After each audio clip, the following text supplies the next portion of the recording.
I had predicted a score draw, 1-1, 2-2, 3-3. Yeah, shame on on the defense. Some of some defending we saw, sides.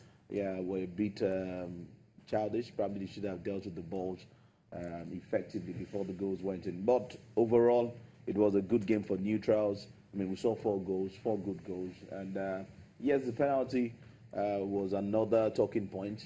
Was it enough to be a penalty? Was there contact and all of that? I mean, that's part of what you see in football. But overall, it was a good game.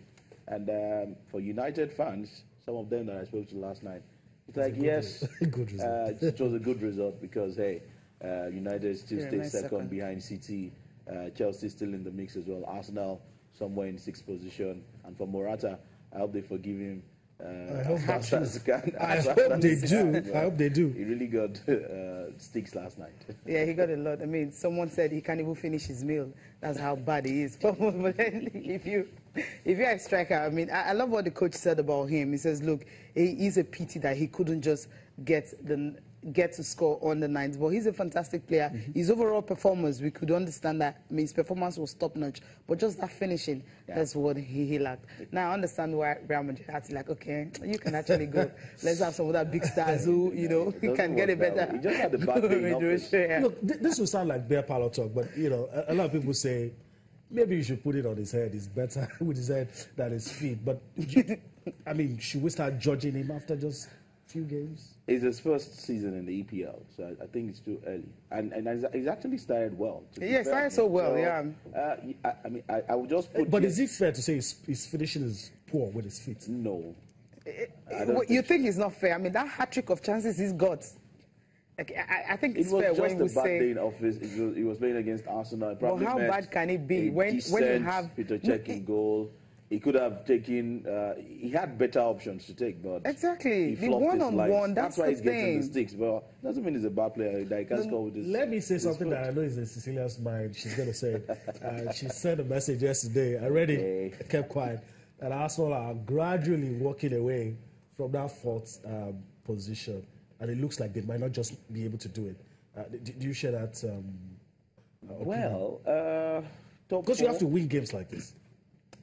No, maybe not games like that. They were at the Emirates. This is Chelsea. You have to win games like that. No, the last time they played at Stamford Bridge, ended in a draw. So coming to the Emirates last night, yes, should have been a win. Predicted a draw, not a win against Chelsea. That's from my, my own. Rotimi, you know why people felt they were going to win the game at home? Because Arsene Wenger just have a way of bragging about home advantage. Anytime he wants to play a big team, he says, look, at home they've been good when they're playing against the top teams, but away from home, it can be very bad. So when you're home, Conte, so exactly. So while you're home, I mean, I felt they could have been able to, you know, Naked Sanchez, you know, all of them were decent. I mean, Jack Wilshere, when was the last time he scored? 2015? I mean, getting to score a goal and all that. So, you know that these guys, they were really ready to play. I think that penalty that was given, you know, Bellerin, I mean, he should have known better. I mean, Hazard... No, as I said, one of those games that you don't win, but if it was against the West Brom, Swansea, I mean, with respect to all these club sides, Burnley, you should say they should be winning. But you're thinking they can't win against Chelsea? They can. Why not? Yeah, I mean, but yesterday, okay? nah. Okay. Although they had, I mean, they had every reason or every right, you know, to go win that game. They're fighting for 4th position. Yes, it sounds pretty early, but that's the truth. How many points off the top team? About 20. So are they gradually walking away from that position? Yeah, strolling away, like 5 points off that pace. They did put up a fight. They did. If they had lost that game, then you can use maybe they're gradually walking away. But they did put up a fight, and I don't think they are. The guys up front, Tottenham, Liverpool, United, can all still sleep up. Even Chelsea. So it's still very close. Arsenal is somewhere in 6th position. I think it's too early to say they're gradually walking away from 4th. So still in with a decent... Definitely. Okay, this one, I'm going to ask you because I've not asked you before. Do you think the Arsenal manager is gradually losing touch? Everybody's just talking about it. He's losing touch with modern realities, doesn't want to spend big, sometimes tactically naive. I don't know, maybe the fan in me is speaking out, but I don't know. But has he lost touch? I think it would be unfair for me to sit here and say a good tactician, a man of 30 years experience, has lost touch. And what touch what touch am I going to replace him with or something? But to be fair, maybe there are times you probably have to do things differently for you to get a different result, and probably that's what Arsene Wenger has been failing to do in the last few years. Maybe if he could, digress a bit, take some, different approach to games, you probably get to win. A little credit to him this season. He seems to have a plan B. Unlike in times past, direct. Even when he's losing 10, he will play, but it's still not working.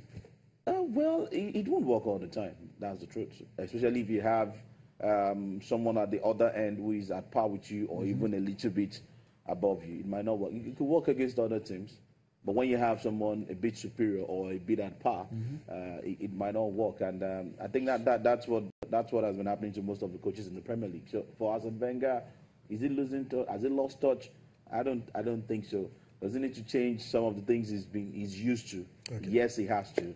Can he take them to the next level? Who? The Gunners. Can Arsene take them? Because that's a question.